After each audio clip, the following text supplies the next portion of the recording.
Welcome to another Sunday morning conversation, everybody. Today, my guest is Rasmus Svenningsson. He is a Ironman champion at Lake Placid in 2021, and he's a Swedish pro. So thanks for tuning in, everybody. Hey, man, how's it going? Oh, yeah, good. How are you doing? No, I'm not too bad. How's that shoulder? Yeah, it was good.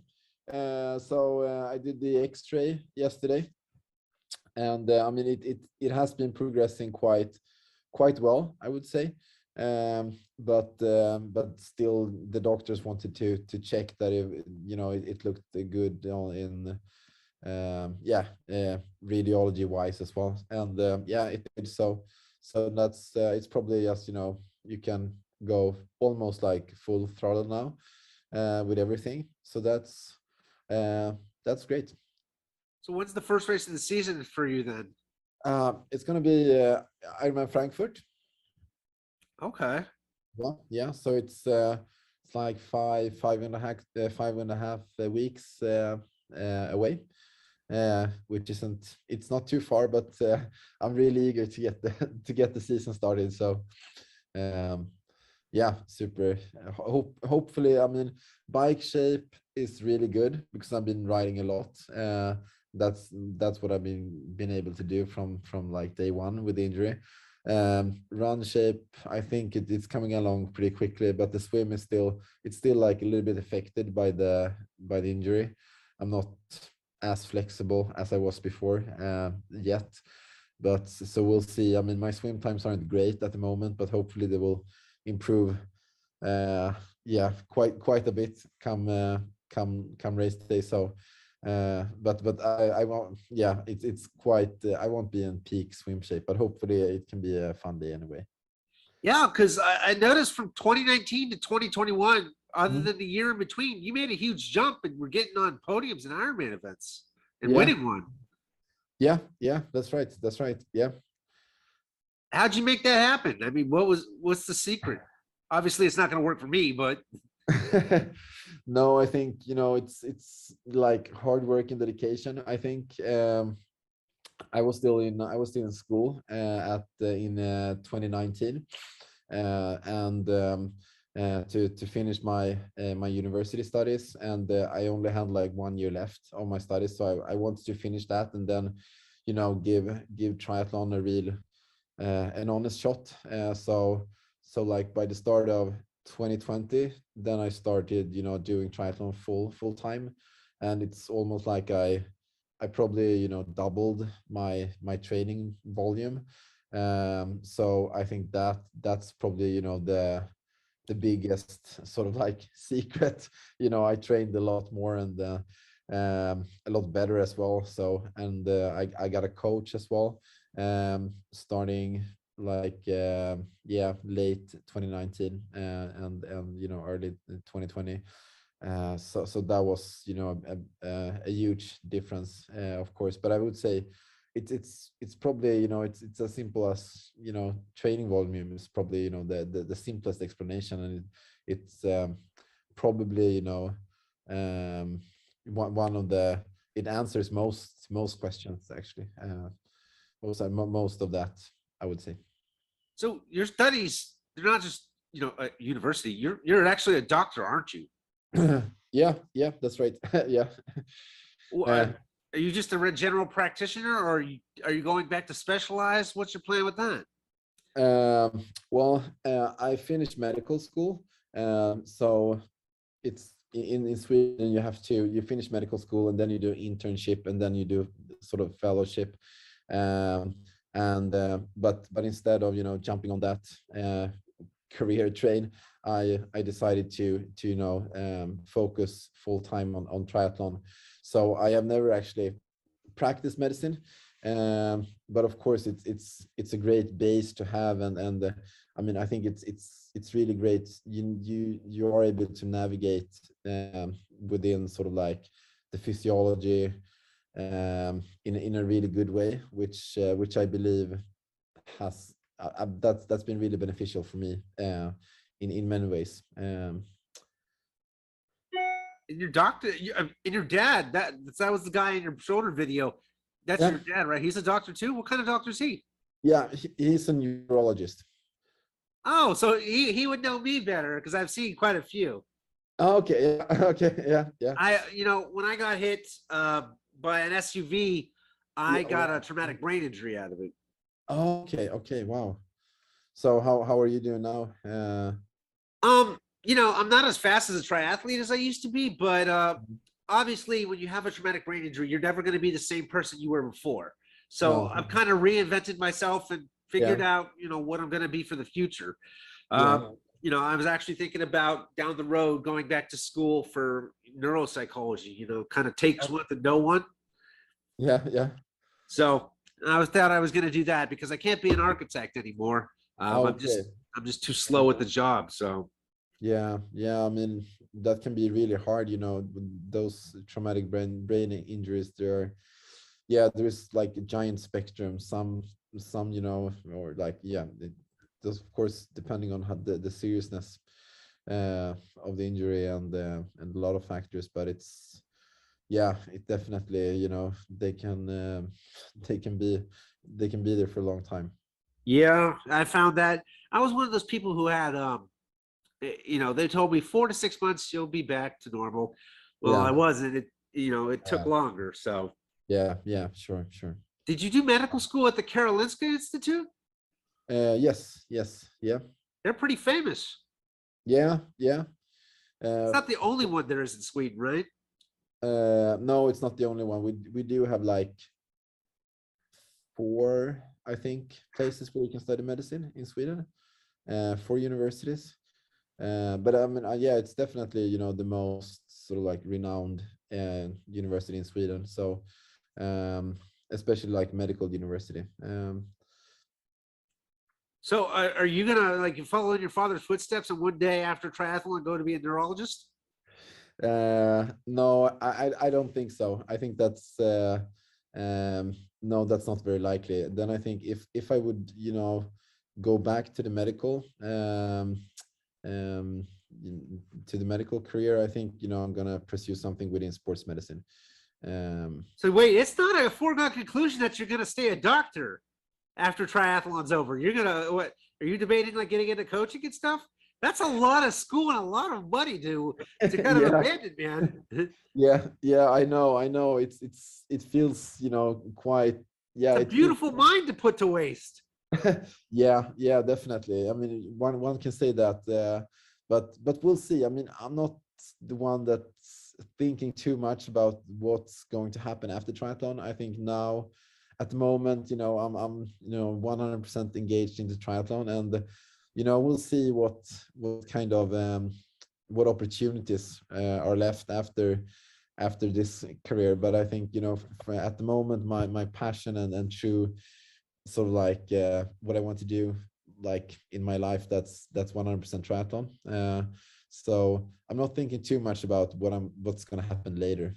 But I think, it's yeah, I mean, even if I wouldn't be a doctor, work as a doctor, then I'm still really thankful for a lot of things that the education has given me. I mean, it's like going through medical school. It's like you're exposed to a lot of like existential stuff, which yeah, it makes you start to think about life and how you want to spend your life, how you want to live your life in a different way. And I think, that has helped me a lot, and I'm really grateful to have that kind of perspective on my life. You're not the only Swedish pro I've came across that's also a doctor. No, There's at least one that I can think of. Lisa, no. It's Sarah Svens. I don't remember. Svenningsson?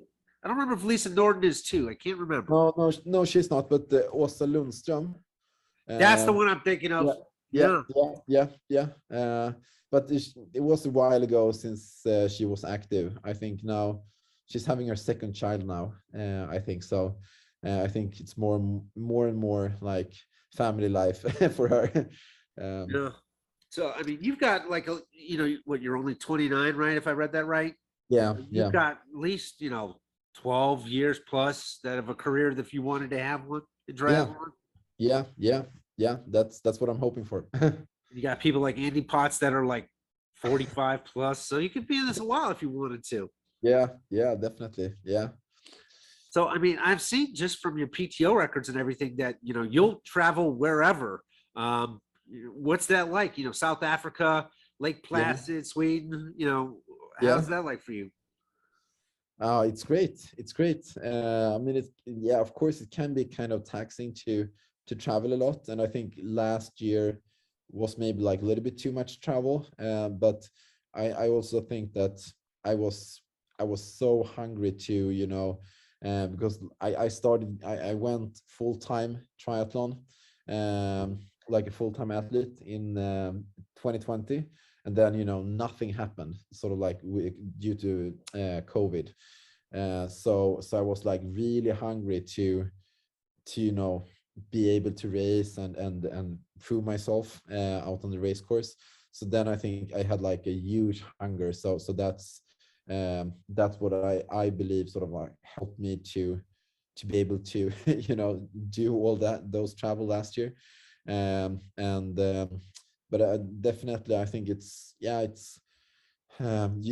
do get to see a lot of amazing places, and I mean and there's so much, there's so many different sort of places you can see. Last year I was in Dubai, I was in South Africa, California, Austria. So they're like, yeah, I love it. So it can be kind of taxing, uh, but it's definitely, it's such a great lifestyle to have for sure. I'll say. So I got a spot in Challenge Roth next year, and Okay. I've never raced in a time Oh, zone that was not Eastern or Central. So I've only had to go back one time zone. How do you oh, deal with going ahead 6 time zones? um, yeah, that's tricky. I mean, I'm quite sensitive actually to travel between time zones, so I make sure to be at the races quite far in advance, and especially if you're gonna. I mean, I think it's even more difficult when you travel sort of like back in time, as you would do to Roth. Then I would definitely make sure to be there quite far in advance. Because for me, it's like I see there are a lot of other professionals. They're training so hard for one race, and then they may not like be in a good like They'll have circadian no rhythm. energy. Yeah, exactly. So that's sort of like, so it's such a waste, and um also like the whole trip is also quite expensive. So I mean, it's better to add like a few more $100, and then you can then you give yourself like an honest shot to really perform well, because those are like one of the basics that you need to get right in order to perform. You need to have like good sleep, you need to have good nutrition, good training rhythm, and yeah, if you cannot have that in the days or like the week leading into the race, then I think there is, yeah, I mean, it might work, but there is a big chance that it's not gonna fall out good at all. So yeah, that's a very strong tip from my side. It's a good tip. Are you ever going to race Roth? Yeah, definitely. I mean, I was actually hoping to be able to do Roth this year, but I so like hopefully I would have qualified for Kona in St. George, but due to my injury, I couldn't participate in St. George, and my focus for now is like to get my Kona qualification, and then you cannot qualify in Roth because Yeah. it's not an official Ironman. So but I'll probably be there because it's the week after Frankfurt, so I'm planning on taking like an off week and be spectating in Roth, and then I'm guaranteed to be like super excited to take part there. You can always come back next year and hang out with me and my mom. Yeah, definitely. Next year, yeah, we aim for that. Yeah, I don't have anybody else to go over with, so I'm bringing my mom with me, and Okay, yeah, it'll be cool. a good trip. Um, so, man, what other than Frankfurt, what are your expectations for this year? You're looking for a Kona slot. What else you got on tap? Yeah, I mean it's Kona qualification is definitely the big goal for this season. I mean, it would be really nice to get another Ironman title, because that was something really special to really I'll bet, dude. That's definitely an accomplishment. Very people Yeah. have done it. No, exactly. That's yeah, that was so incredibly great. So I'm probably gonna do like Ironman Sweden in Kalmar um by the end of August. I mean, independent on how Frankfurt goes. And this is like, yeah, it's my home race. And it would be really cool to try and get to take like a victory there. Um, So what's the all right? Since you race all over, what do you mm, say is the harder competition? Racing in Europe or racing in the United States? Because every time when I've looked at the Ironman South Africa race, it yeah. it never looks competitive. It's like one or two guys, if that, and everybody else just falls into place. It just doesn't seem like that one ever gets that ultra competitive feeling that like an American or European race. Which one is more competitive? Which ones do you draw you more? Um, I mean, generally, I would say, it's like way more competitive, the European races.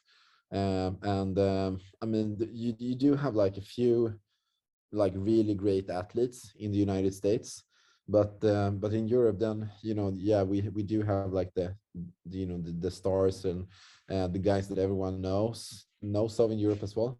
But there could also be like 20 other guys on the start list, and especially in 70.3 racing, but also in Ironman, that could like be like extremely well trained and extremely fit, and actually fight for the win in an Ironman or in an Ironman 70.3.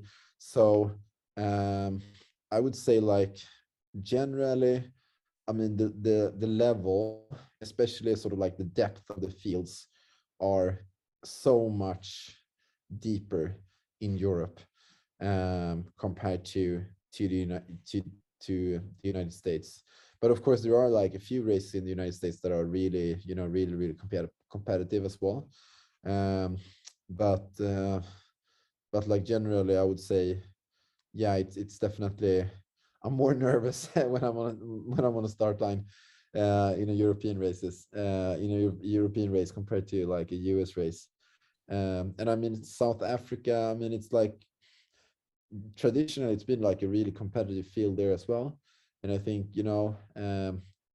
this year, 2022 and 2021, it was fairly competitive, but it was like one year, I think it was like 2019, then it was like incredibly competitive. Ironman South Africa. And I think it's like it's such a tough course there. And the bike course is like yeah, the road is super rough and it's really exposed to the wind, and it's almost always extremely windy.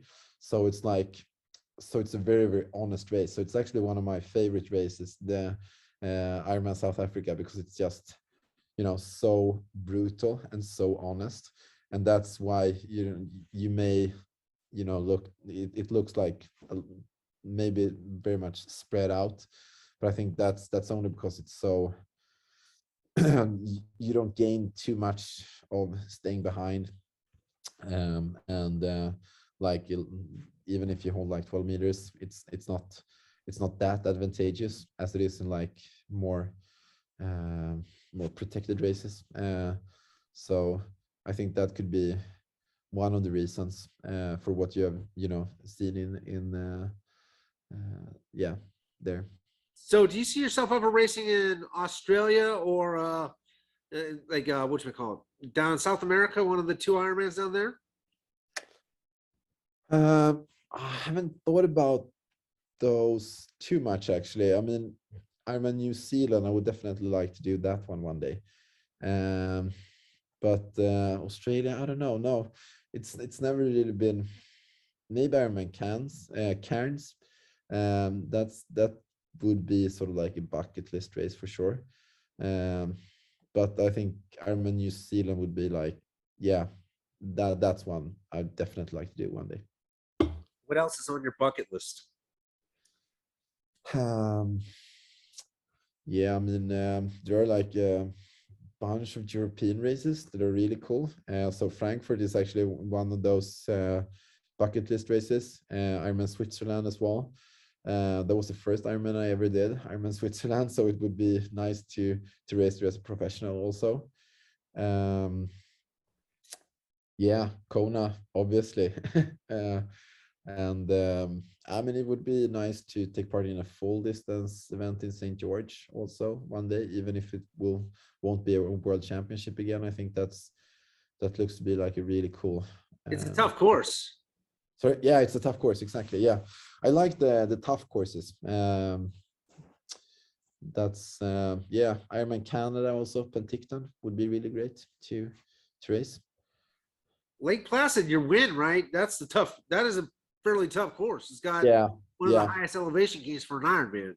Yeah, definitely. Yeah, I would love to race there again, for sure. And that would be, yeah, that would be great. Well, tell me about that race. How did it go for you?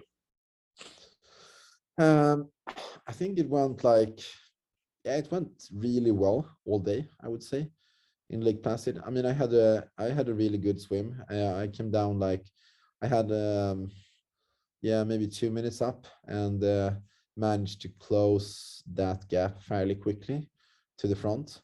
And then you know, when I caught up, then you know, things were actually quite slow in the front group. So I went up in front and just, you know, took my power, you know, kept to my power plan. And you know, gradually more and more people just fell off. And by the end of the bike, I was alone, so I did come into T2 alone. And I felt fairly good coming off the bike. I wasn't too fried, but I started to struggle quite soon actually, on the run, almost like already after like 5-7K or so. It started to get really hard, and I was like, oh my God, I don't really know for how long I will be able to keep this up. But I was in a really good position, and didn't stress, and you know, was really paying attention to the nutrition, and took in a lot of both liquids and energy, and managed to stay afloat. And I realized maybe like halfway through, like a little bit over halfway through, that I got a really good lead, so I can actually, you know, play it like a little bit safe here. Yeah, you know, don't push the pace too much in order to risk to blow, and you know, be really yeah, diligent with the nutrition intake. And so yeah, I think the last, I was actually really, you know, able to really enjoy the last sort of like 5K. Then I was like, you know, I got this, and that was like an incredibly nice feeling to to be able to really enjoy it, and soak in the atmosphere, and the spectators and everything. So yeah, wow. Do you plan on So going back to Lake Placid? I hope so. Yeah, that would be great. But we'll see if I. It might be like a little bit difficult to do that this year, because I mean, it's a long travel, and it's quite difficult to go there. It's very expensive to stay there actually, so you cannot travel. Yeah, there's not a lot of hotels. No, and the hotels that do exist are like so incredibly expensive. It's like $400 a night on average, which is just crazy.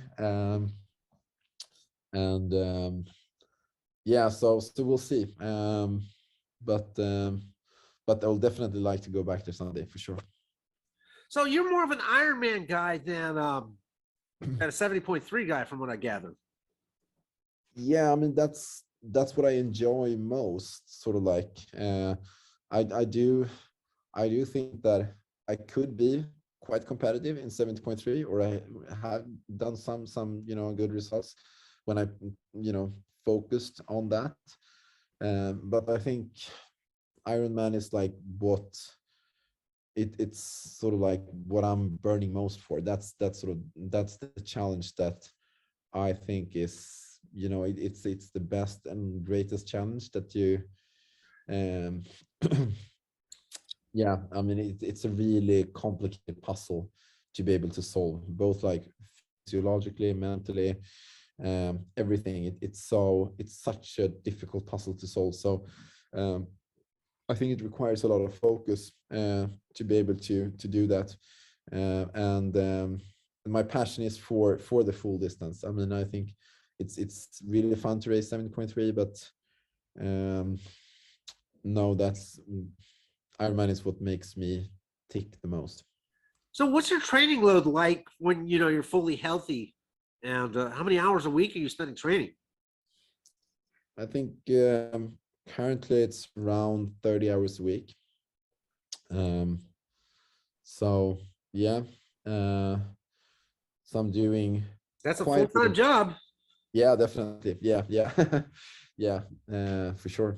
The most So I ever was able to get up to was 24, but that was okay, yeah, also before my brain injury and working full yeah, time. So okay, yeah, but yeah, it's you cannot do like 30 hours no, and have like a full-time job. That's no, it's not I it's know not a guy who does that, and he's insane. But he's also yeah. twice divorced and pays child support. So that says enough there, right? Yeah, exactly. Definitely. Yeah, yeah, So hey man, let me get you out of here on this one. yeah. When you win prize money at these races, do you Mhm. have to file taxes in all these separate countries?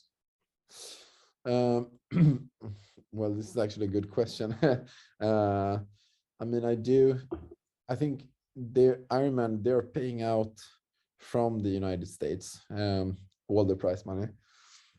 So and they're like filing 30% tax on everything. Um, but in Sweden we have this. You're not supposed to get like double taxed in Sweden, so it doesn't really matter actually if they withdraw tax or not, because it's just that I don't have to do it here at home. Oh, see, here's the thing, right? Because I'm a Yeah, U.S. citizen. The yeah, U.S. is one of two countries that if yeah, you win prize money or if you're working in another country, not yeah. only do you have to pay their taxes, but you still have to pay U.S.'s taxes. Okay, well, that sucks. That sucks. It Yeah, does. yeah, But so yeah, that's why I was definitely curious because I yeah. had never asked anybody who had won prize money No, what that was like. no, yeah, yeah, that's how it works. I'm not too I don't know too much about this. I got this like accountant bureau that does all my all my things, because I'm just not too I'm not interested enough to do it. And it's like, yeah, they're really cheap, and so it's like I think it's beneficial in both ways. What is the most amount of prize money you've won at one time? I don't know which one covered most. Probably Placid. Yeah, I think it was like $15,000. Okay. Yeah, Now and that, I got a yeah, question for last. This is my last one. yeah. What did medical school cost you at Karolinska Institute? Because I know on average what it cost here in the United States. Mm. I was just curious if it was significantly cheaper. You don't pay anything for education in Sweden. Oh, So it's dude. like, yeah, yeah, it's really, I mean, you have to pay for your living extensions, of course. But no, the education is completely free. So You became a uh, medical doctor for free minus your expenses to live. yeah, yeah, that's right. Oh That's my right. God. Does that apply Yeah. to foreigners? Can I go there too? Yeah, I think you can.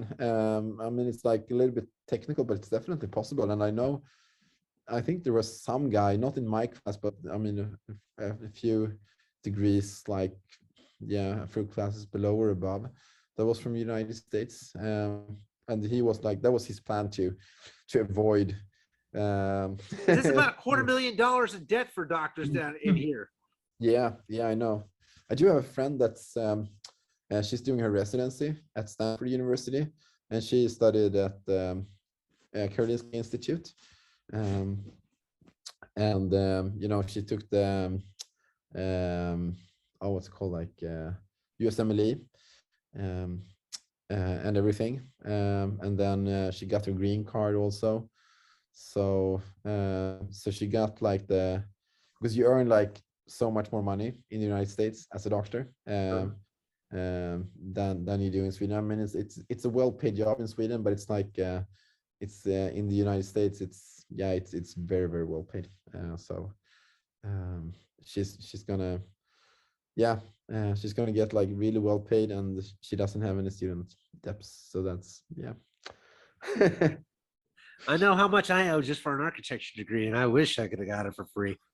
yeah, I can imagine. Wow, that's that sucks. It does. Well, hey man, thanks for joining me today. Tell me, how do you pronounce your last name? So when I do the intro for this video, right, I get it right. Yeah, Svenningsson. Okay. Yeah. Great. Okay, great. Yep. Yeah. So thanks again, man. I appreciate it. Hope you enjoy the rest of your evening. Yeah, my pleasure. Okay, you too. Good luck with the injury. Oh, thank you very much. Take care. Bye.